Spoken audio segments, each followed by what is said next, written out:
नमस्कार, मैं मुनीन शर्मा। आप सबका पर्दाफाश न्यूज़ में बहुत बहुत स्वागत है।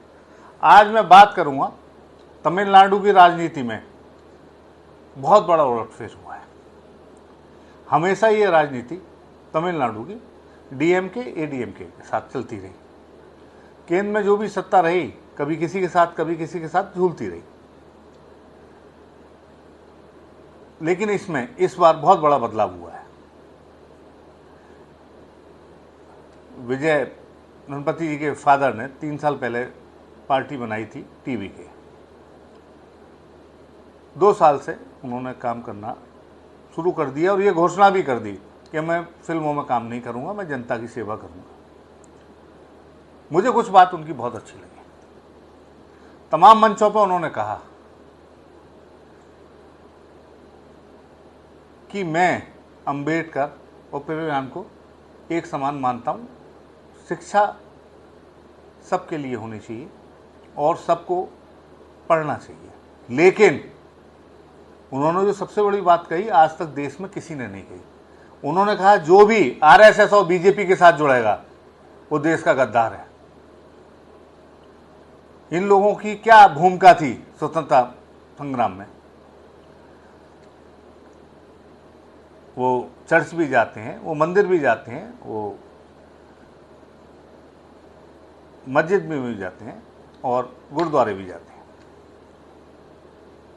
बहुत सारे नेता और बहुत सारे अभिनेता राजनीति में आए, लेकिन ये ऐसा नायक है कि ये आया और पहली बार में 108 सीटें जीत गया।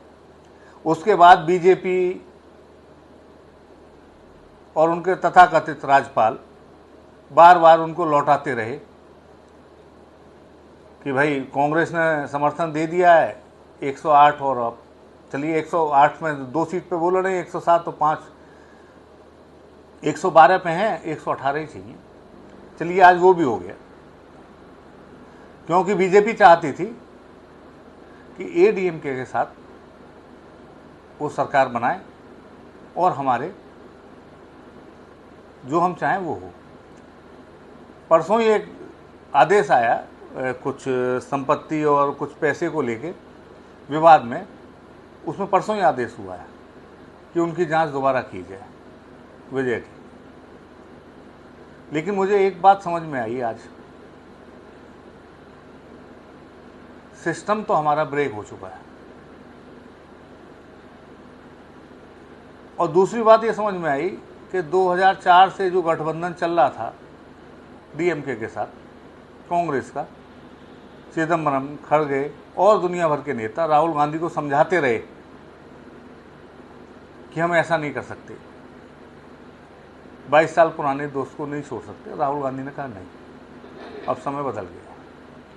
अब मैं इसमें आपको कुछ और बात बताता हूँ। आप जब देश का नक्शा देखेंगे और तमिलनाडु को देखेंगे, केरल कांग्रेस, कर्नाटक कांग्रेस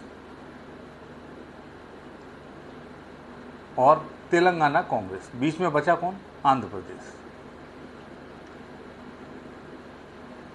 और सबसे ज़्यादा पढ़े लिखे लोग पूरे हिंदुस्तान में साउथ में हैं, और सबसे ज़्यादा धर्म को मानने वाले भी लोग साउथ में हैं।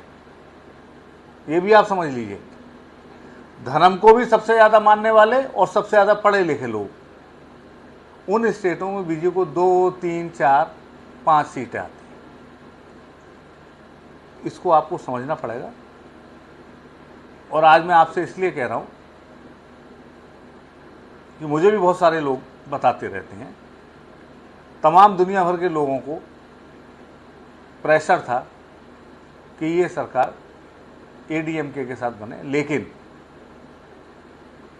मैं आज फिर धन्यवाद देना चाहूँगा विजय गणपति का कि उनके फादर ने, और उसने कहा था कि हम केवल जाएंगे तो जाएंगे कांग्रेस के साथ। तो इसमें देश को समझना चाहिए कि धर्म और राजनीति ये 2 अलग अलग विषय हैं। आज के लिए बस इतना ही। धन्यवाद, नमस्कार।